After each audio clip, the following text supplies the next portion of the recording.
Moin aus Mainz and welcome to another episode of the Wingfoil Experience podcast today with Benjamin aka Benji Mai. He is a German rider riding for Duotone Fanatic and he recently ranked number 1 in the German juniors in race and freestyle, and also this weekend he landed his first backflip, or actually 10 or more of them. So that's awesome. We also covered how you can ride really fast on your wingfoil gear.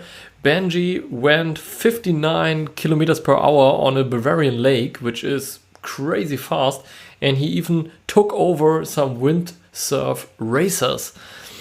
I really want to learn how to get faster on my wingfoil gear. And we also talked about the German Foil Festival. Enjoy this episode with Benjamin May.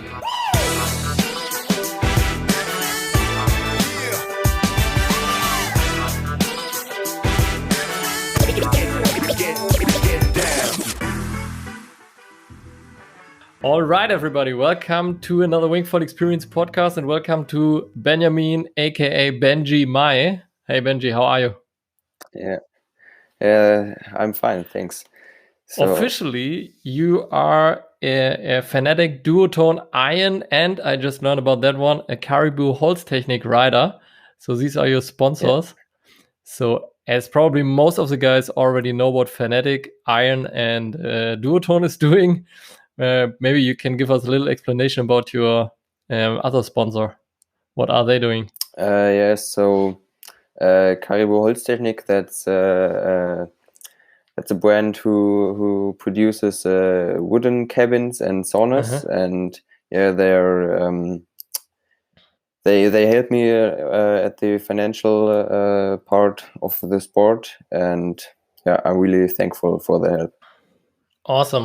Awesome, great. And is it a local brand from your area, or how did they get to know you? That's I think my dad got to know there one guy who's working there, and so we got to know each other, and so that's how it came. Yeah. Mm-hmm. Cool. And awesome that they are supporting a young gun in the sport. Did they know about wingfoiling already when you get a deal with them, or? No, not really, because that was already, I think, 4 years ago. Because first of all, I was skiing in the Oberland, right here in Bavaria, and they saw that so there are many people who are quite good, and at first we just I was starting to ski, and I was competing also in races and also in the German championships. So, but it's quite difficult to get farther on in the youth and to get in the adult racing to the World Cup or Euro Cup. And well, then last year I had the chance to switch to another school, to Berchtesgaden, but that was quite expensive. And so I just searched for another sport, and then we came up with wingfoiling. And because of my dad, who is working also in at Iron, I got the chance to try that all with the wing stuff, and that's how it's ended up with wingfoiling, and Caribou supported me on my way. So nice. Yeah. Nice. So let's talk about how you got started in wingfoiling in quite a little bit. But before we get started, normally the first question is always, when have you been the last time on the water? So when was it for you? That was on Saturday. That was when there was a big storm at, I think it was in South Bavaria. And before that, we were at Achensee, so we were just actually we drove from Achensee straight to our home in Holzkirchen, and then 5 minutes later we realized, oh fuck, in Starnberger See there was already the storm coming, and then we just drove to Chiemsee because it was west wind, and so We managed to get there, and then it wasn't quite sure if the thunder and lightning would get to the water, but we had luck, and so there was only rain, and there were like 35 to, I don't know, 45, 50 knots, and I was full powered on my 2.5 square meter, and it was actually the best session I've ever had. Awesome. I've used the smallest wing. The smallest board was full powered. There were like 2-meter waves on the Bavarian Lake. I mean, that's crazy. And yeah, so that was quite cool. So how big is your smallest board and your smallest foil? So my smallest board I have right now is the Sky Air, with 55 liters. But I will get another board with 35 liters. But the 55 liter is actually the board I use in any wind. So from 6 knots to 45 knots. Oh, wow. Okay. And just to give people a perspective, like what's your body weight, that we can kind of figure out how small the board is? It's around 70 kilos. So Oh, not really? too heavy, but I think I grew still on my body weight. Oh. Okay, crazy. So that's 15 kilos below your body weight plus all the gear that you're wearing. So it's basically like 20 kilos probably below the rider's weight. Okay, crazy. Yeah. So for me, I'm still kind of happy if the board is just floating when I'm trying to stand up. So if it's more or less the same as my body weight in liters or a little bit more. And I experimented a couple of times now with smaller boards. And if I just go like, and I had a board, I'm about 75 kilos to 78. I don't know exactly right now. And the board was 79. So that was already sinking with my gear on when there was no wind at all. And for me on the lake, it was just a struggle, because on the lake we have a lot of lulls in the wind, and then when there's no gust, I was just sitting there on the board and I couldn't get started. So any tips on how to improve that? I would say start with a big board, and then try to get to smaller boards and smaller boards. So I have started with a 75 liter board, and there's like the problem, I'm nearly sinking but not sinking. So I'm just standing like I don't know, 5 centimeters below the water level, and that's pretty difficult to balance. But then I've tried the 55 liter board, and it's way more easier for me, because at like these small waves, when there's just a little bit wind, it's all the time like there's like a little so there are small waves, and it's difficult to balance. But with a small board, you stay like 50 centimeters under the water level, and in my opinion, it's way more easier. So okay, so you get in the you get on the board as long as it's under the surface, and in the straps probably to keep the board beneath you. Okay, that's it. okay, so that's something and I should if try. there's really no wind, you can go with the front foot in the foot strap, and with the back foot you just knee on the board, and then you're not too deep under the water. So yeah. Okay, interesting. Gotta try that one. Thanks. So Yeah, so let's get back to your last session, because you told me beforehand.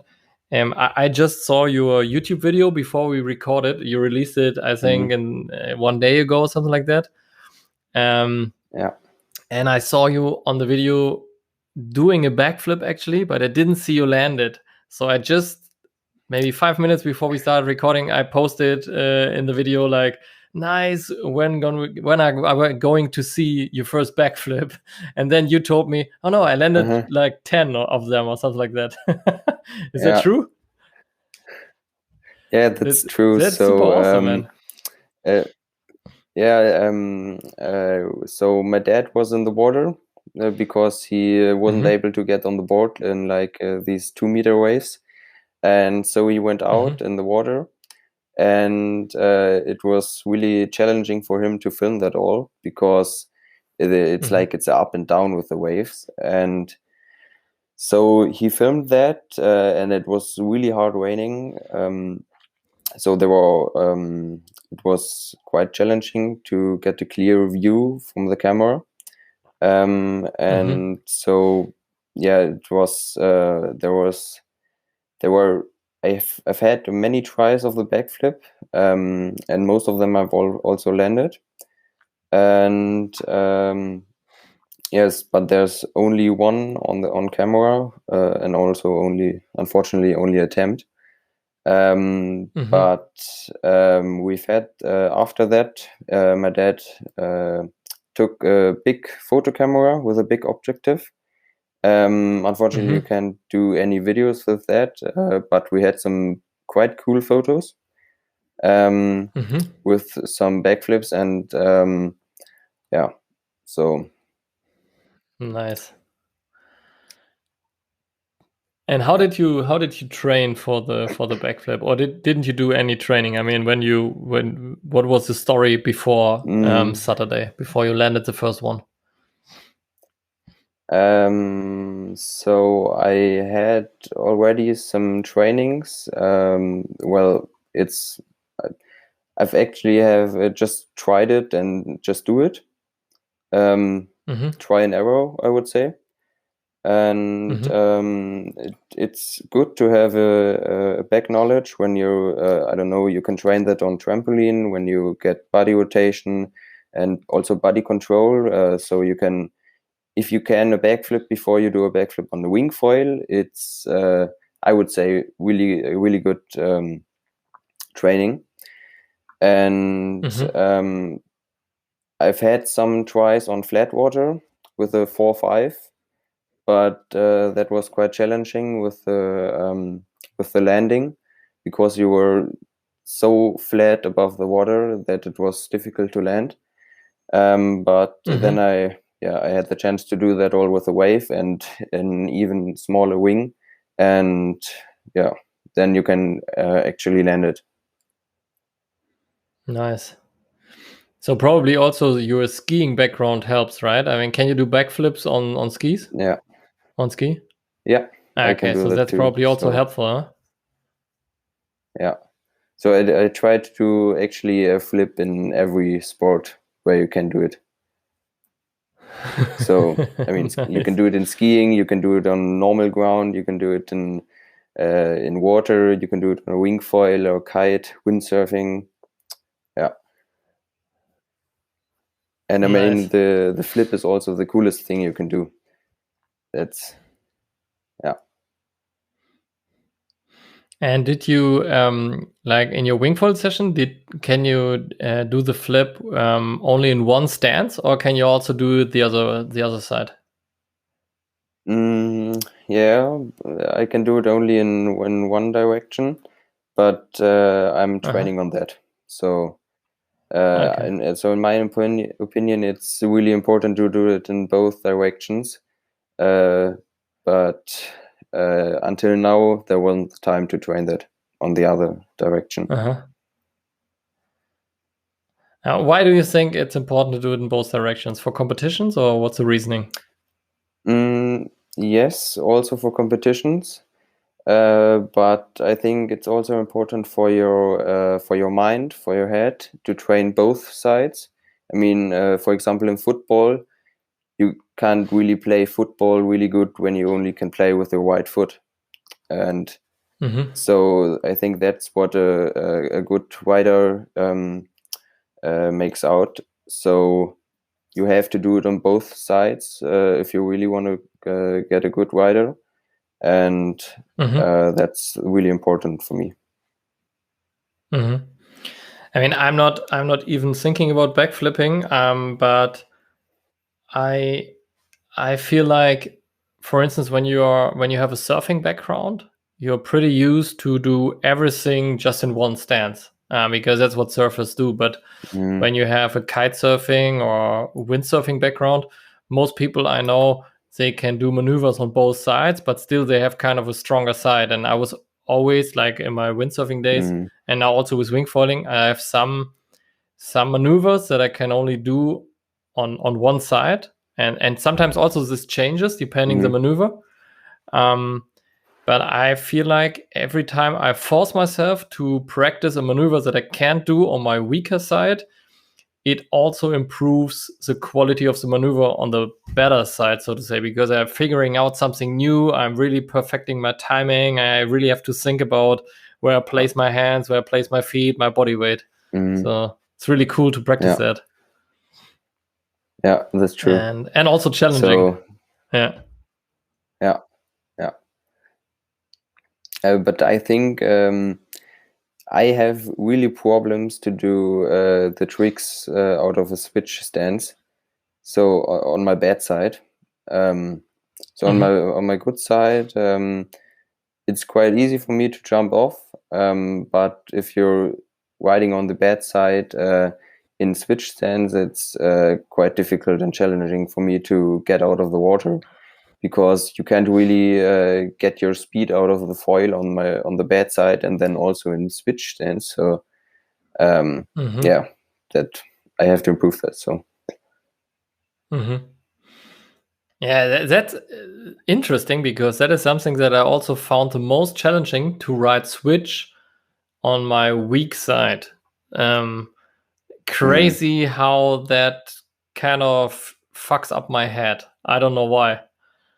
But I had an interesting takeaway from Gunnar Binyash, and he said in a podcast, not this podcast, the Blue Planet show, that he thinks that it's also just a mind thing, because you just didn't spend enough time in it. You know, like riding switch for me from wave kiting and surfing is something that I did probably for weeks.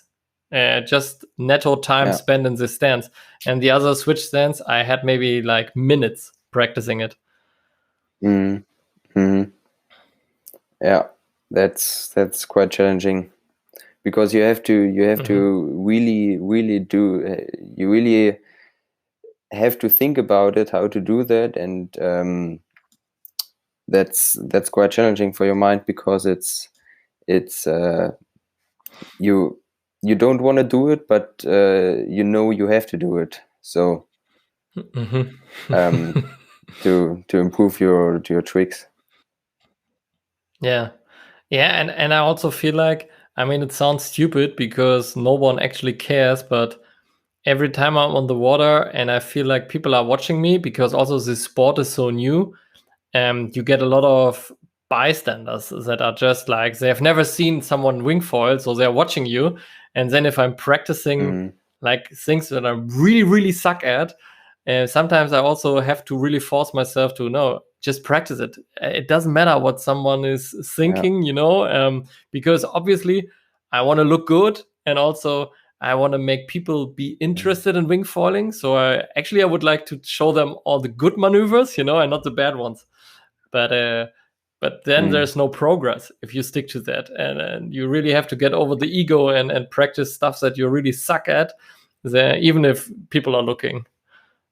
So that's my kind of 2 cents. That's true. But so I was once at my home spot at Tegernsee, and I was going out in about, I don't know, 5-6 knots, and I had my small board, so my 55-liter boards, and I'm just sinking on that, and then I stand like up to my knees in the water, and then there were like many tourists and so on, and my mother was standing out and taking photos, and then there were like some people who said, "Oh, what is he doing there? He can't do this, and he's just lying in the water." But then I just came out, and they said, "Oh, what's that?" And they were like completely shocked what was under my board. Like they never saw that, and you actually get always these standard questions like, "Oh, what's that? I've never seen that," and I think that's quite important for the people to know that, because yeah, it's a part of the water sport, I think. Yeah, and also, so the most common question that I always get is, it's probably you need probably a lot of strength to hold the wing in your hands. The number one question that I get. And when you explain that, actually, I always try to explain people like, no, it's more like holding onto a rail when you're in a train or something like that. If you're just trying to keep the balance and stuff, it's pretty actually easy to just do it. But people don't want to hear it, and they're always like, yeah, it's pretty hard, huh? Like, yeah, whatever. Yeah.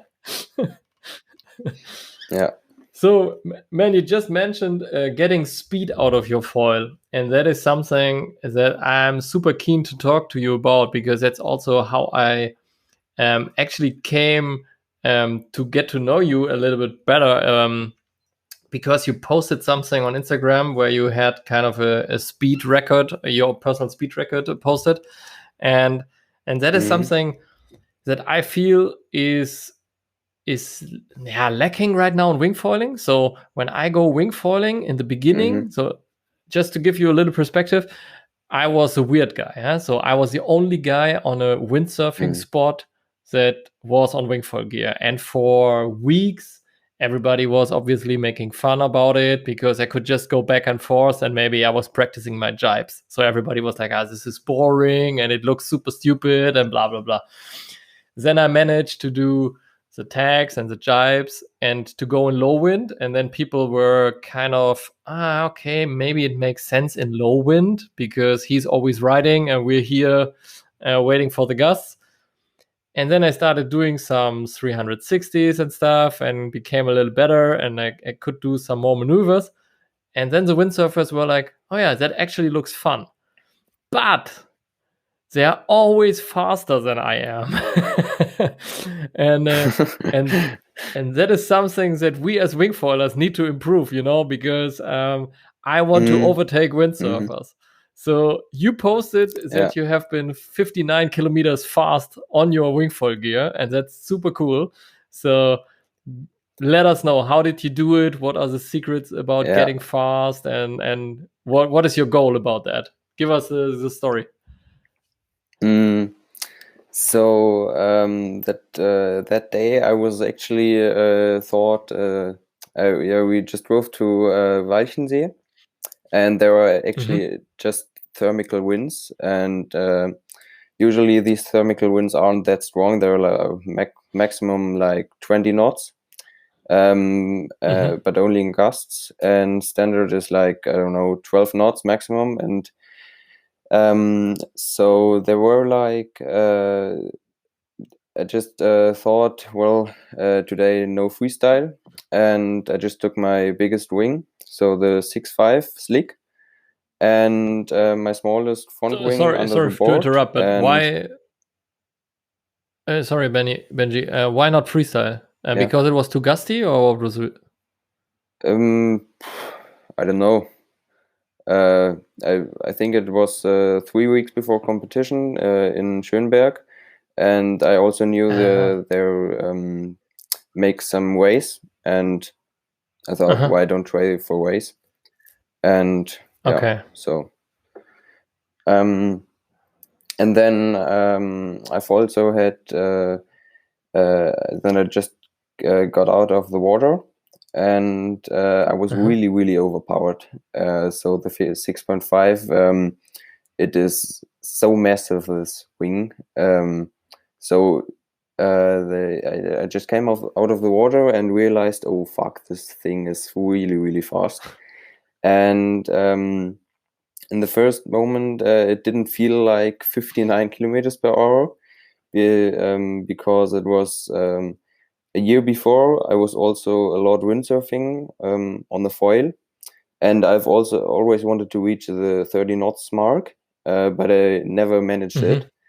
And then on the Wingfoil, it really didn't seem that fast as on a windsurfer, and that was quite confusing.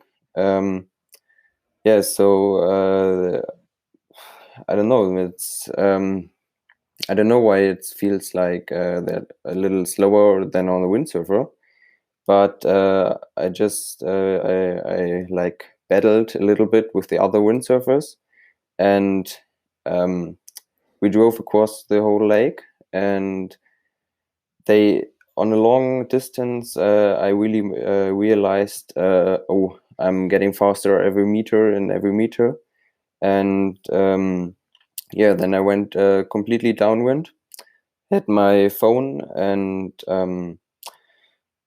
yeah, got around 59 kilometers per hour. And as I saw it, I was quite confused. Then I checked it also with a GPS clock, and proved that result, and saw, oh, yes, I was really that fast. And yeah, so that's how it came. Nice. And 30 knots, just for the listeners, I just researched it. It's about 55 kilometers per hour, right? So 59 is way above 30 knots. Yeah, that's Nice. I think directly 32 knots, I think.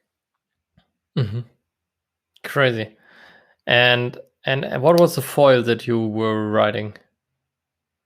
It was the 1250 high aspect from Fnatic, and 250 square centimeters back wing.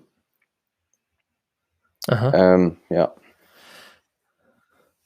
So probably, I mean, Klaas Vogelt already told me that he kind of switches in really, really strong winds on a 1,000 something square meter Fnatic windsurf racing foil or something like that.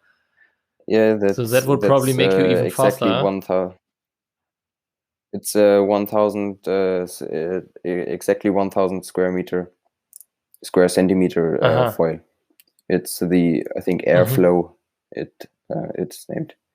And I've also tested this thing at the foil festival in the waves, and this thing is fucking fast.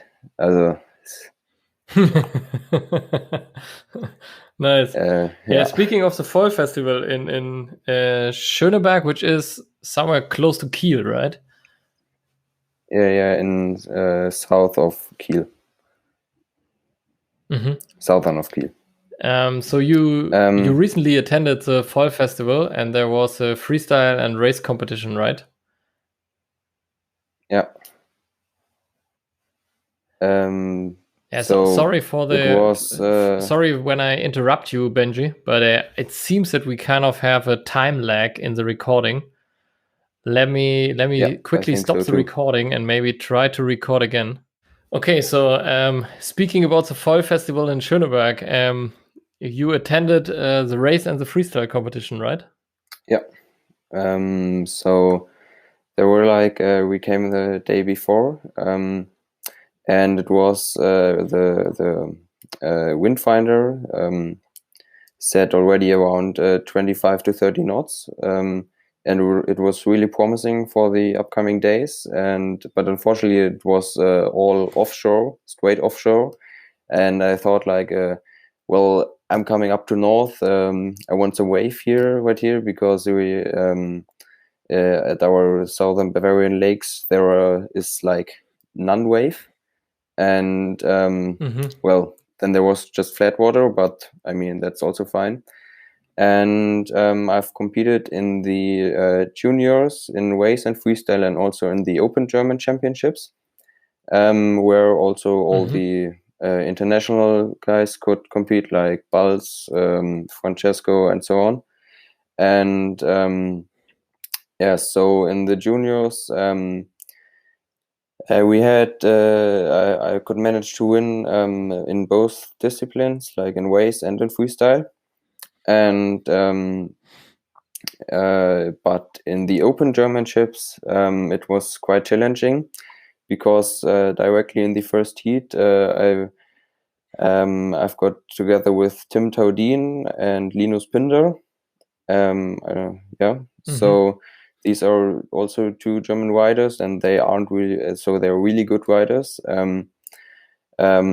So it was quite challenging for me to get in the next round. It was also my first ever competition in wingfoiling, and yeah, they were better. I have to say that they were really good. But there were then the double elimination the day after that, Mm-hmm. and then I could manage to get in the semi-finals, and after that I met them again. Like then I was in the last heat with Fabi Graf, Klaas Vogel, and Linus Pinder again. And well, I mean, I've had like I think 5 heats in a row or something like this. I was 7 hours on the water. After that, I was completely destroyed. And but I mean, from the last heat to it was fifth, I think, quite good. And then I got seventh in freestyle. Nice. Congratulations, especially for winning the juniors. Yeah, thanks. Super cool. But then And there was what? Yeah. Also there were still the races, Mm-hmm. and there were like 2 races. Well, in the first race, I flew out in the semi-final, and then in the small final, I could win it. So I got 11th. So there were like in every heat there were 10 riders. So I got 11th, Mm-hmm. and then in the second race I got in the final and got fourth. And overall, I Nice. was then seventh. Well, I could have drove better, but I mean, for the first competition ever, so I think the results are fine. Mm-hmm. Maybe a question about the freestyle. So when you get into a heat with Linus Pünder, who also already was on this podcast, but in a German episode, so not everybody is able to understand it. And with Tim Taudin, like what is the level of maneuvers that they are firing in that event? So the level is really, really high. Um, I think, I think they're also one of the best riders in Germany, and Mm-hmm. I mean, in the other heats, there was like one good guy, and then some guys who are also really good, but not that good as in this heat. There were like other there were tricks out of So if it switch, would out be of a football, if it would be a football tournament, we would call it the Todesgruppe. yes. Uh, so there were like backside, front side. There was like everything, also tricks with grabs, and the level was really, really high. So you Mm-hmm. have to have a good heat to get farther, and yeah. Mm-hmm. And what are the maneuvers that they're doing? Like, what give us maybe some of the maneuvers that I get a feeling for the for the level and the heat? So I don't know really all the names of the tricks, but there is like actually obviously the 360 first of all. Yeah, then also some tabletop 360s. So you do it a little bit after you jumped.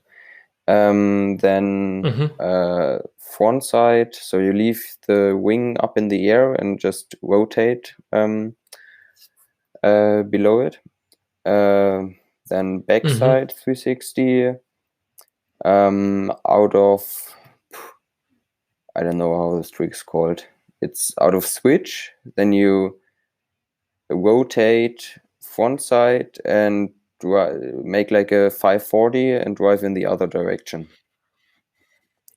And also a whaley into a 360. Yeah. I think that were the main tricks.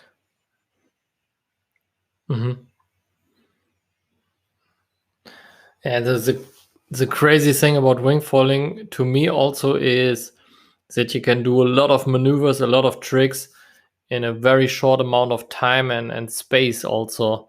And that is really kind of separating wingfoiling from other sports, because you don't need you can basically do a 360 carving version and then directly like 5 minutes later go into a jumps 360 and stuff, and it's crazy to watch. Yeah, that's true. So what was your summary of the fall festival? How was the event? How was the audience? Did people like what they saw, or is it kind of a still new kid? Wingfoiling is kind of the new crazy kid that everybody is kind of, I don't know if it's gonna stick. What do you think? So I think the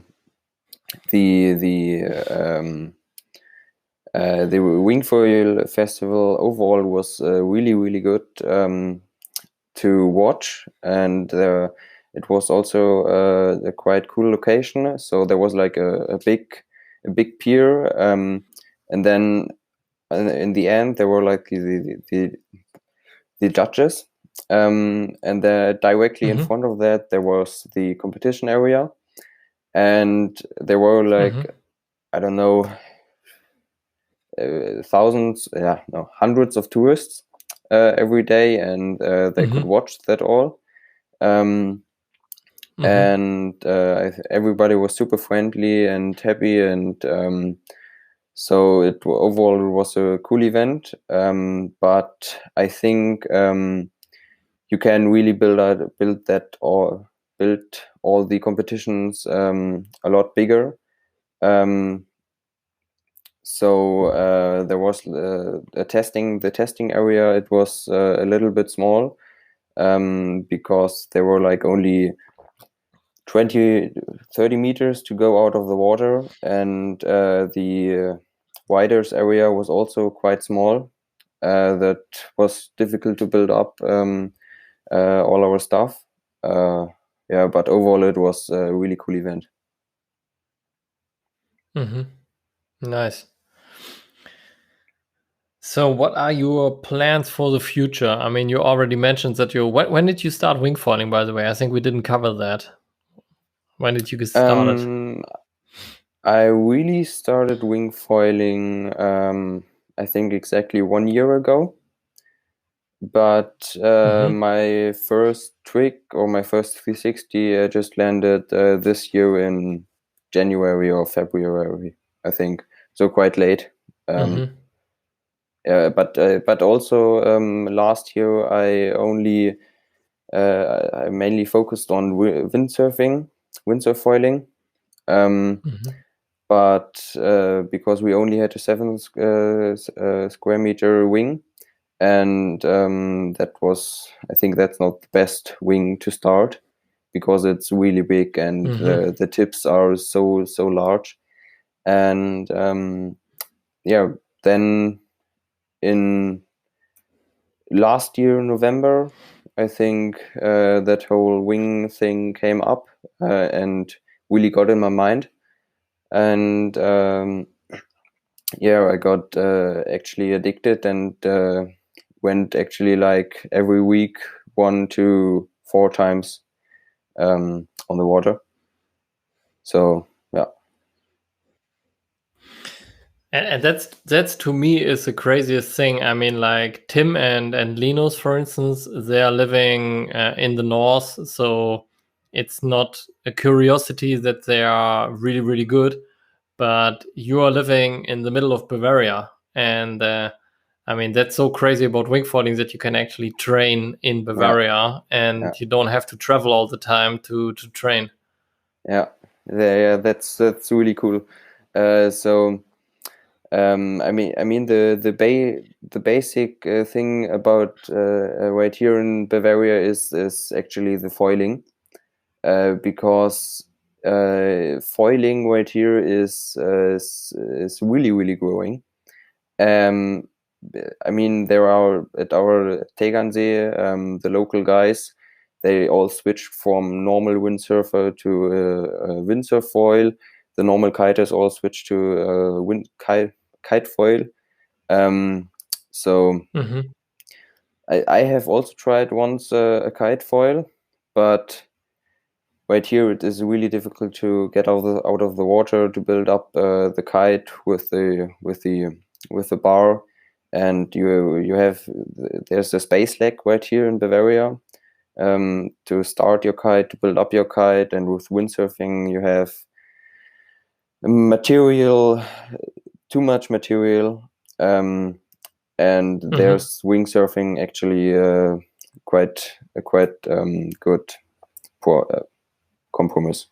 So yeah, and that's also the thing what actually everybody can do.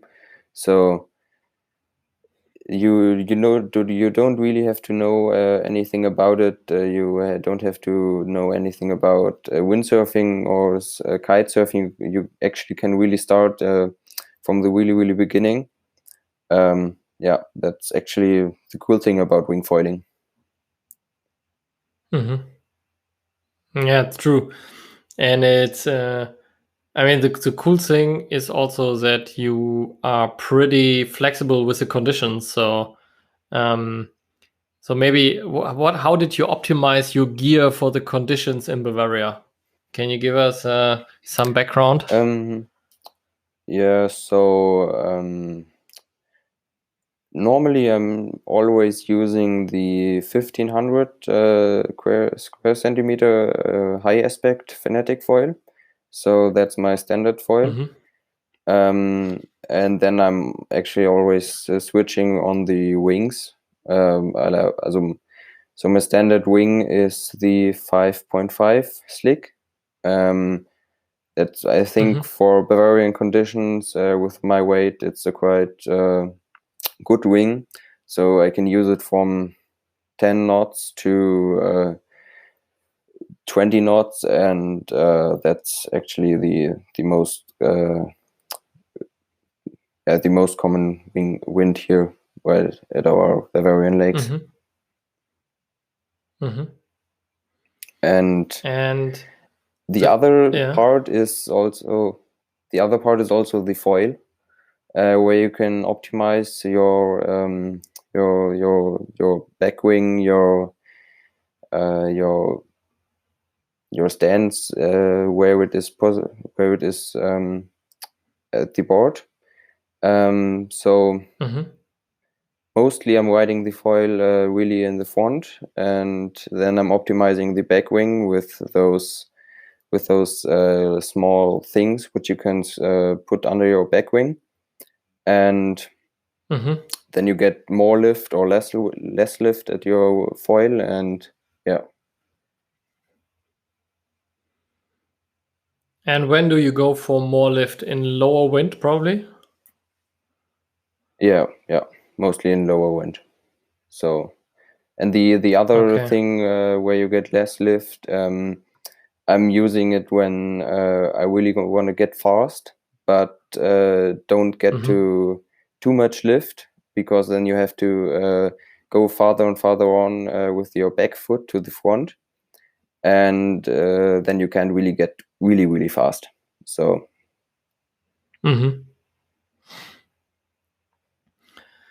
Yeah, that is something that I really need to dive into, like how I can play with the back wing. Normally, I only switched the front wing so far and never really, figured that out. But that's something that I probably gonna have to find out soon.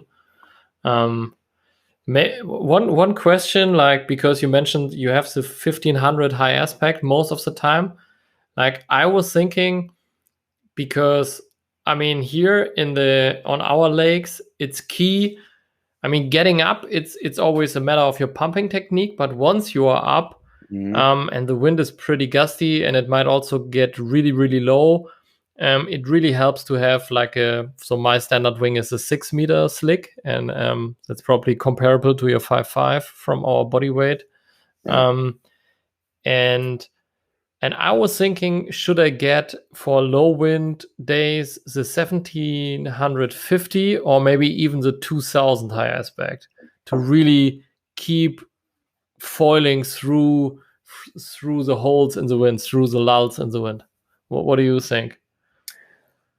So I think if you're able to pump through the wind holes, I would always choose a smaller wing, a front wing. So I think 1750 is quite good if you can pump with it. But for really big beginners, I would choose then the 2000 high aspect, because they don't really know how to pump out of the water, and you need to have that pressure in your hands to get out of the water if you can pump. And so that's, in my opinion, the most important thing you need. Yeah. Okay. Yeah, so I'm gonna stick with the 750. Not gonna change my order. Cool. Benji, maybe let's get to the end of this recording. Like, what are your plans for the future? Do you have any goals set for this year, or what is on your mind? Yeah, so I really want to get so in this weekend there's a competition at Silverplana. That's only a race. Well, maybe I have a chance to win, maybe not. We'll see. But I will give my best to get a good result. And maybe I'm winning in the junior races. I mean, there's also good guys out of Italy guys. There are some guys. I think from France. There are also some people or some who are coming. Well, and then in the future, my goal is to get a professional water sport guy, hopefully. Maybe hopefully I can do all my passions like windsurfing, kite surfing, obviously also winging, and yeah. So, but I also want to improve in the winter when it's too cold to go on the water. My ski racing. So we'll see how it gets. Awesome. Benji, thanks for taking the time for the Wingfoil Experience podcast. And I'm really keen to see, are you going to take any speed tests soon? Like, are you thinking about getting over 60 kilometers per hour, something like that? Yes, I hope so. I mean, there's only 1 kilometer per hour resting, so that's not too much. I think I can get it, but it's a hard way. Yeah. So yeah. For me, this is like, I mean, like landing backflips. What you already did is like pretty cool, and it shows that you're really dedicated and capable of doing crazy stuff. but that's more for you personally as an athlete, as a rider. But becoming fast, I think, is something that we as wingfoilers should become, because I'm really tired of seeing all the windsurfers passing by. Yeah. So Yeah. I mean, it's also keep us really posted, really man. interesting for the. Huh? What? Yeah, please continue. Okay.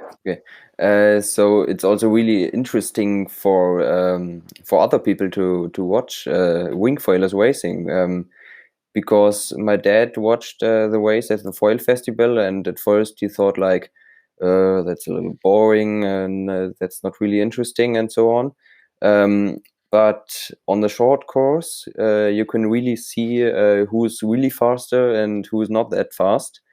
And that's actually even more interesting than a windsurf race, because the course is not too long.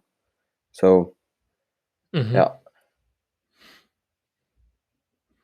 and it's also really fun. I mean, I only attended one competition last year at Altmühlsee, King of the Lake, King of the Wings, sorry, and that was super fun to do just the races. We did it 1-on-1, so it was kind of a tournament going on. Like, you always had to beat the guy that you were racing, and then you could move on.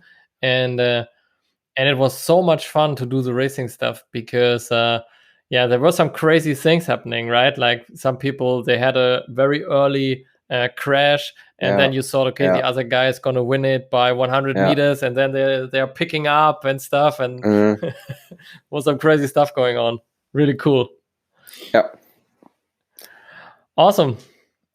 Benji, last but not least, if someone wants to follow you, what's the best place? Is it Instagram or YouTube? Like, give us your social media. So the best would be obviously all three things: YouTube, Facebook, and Instagram. But I'm fine with one. So Instagram is Benjamin._Mai with MAY. And on Facebook, it's I think just Benjamin Mai. I think Benjamin Mai Otterfing. And on YouTube, just Benjamin Mai. So, yeah. Benjamin Mai. And just because maybe some people didn't get it, it's also in the show notes. It was Benjamin._.mai, right? For Instagram. Yeah. But we also put it in the show notes. So if you want to see if Benji gets past the 60 kilometers mark, and also if you want to see some great footage of him backflipping, sorry. I think next day there's some decent wind coming. Get a proper camera, get a nice angle, and show us some backflips, man. Yeah, so there will come some cool videos and also photos. Nice. In the next storm, hopefully. Benji, thanks for taking the time. Talk to you soon. Thanks for them. Yeah. See you.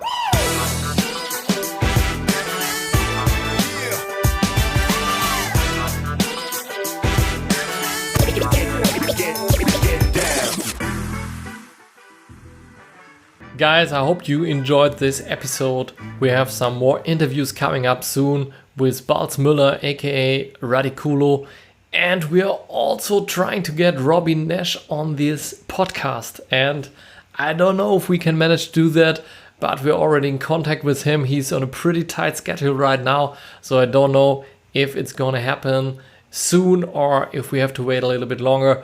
But I hope he is saying yes soon, and I hope you're as stoked as I am to get Robbie on the podcast.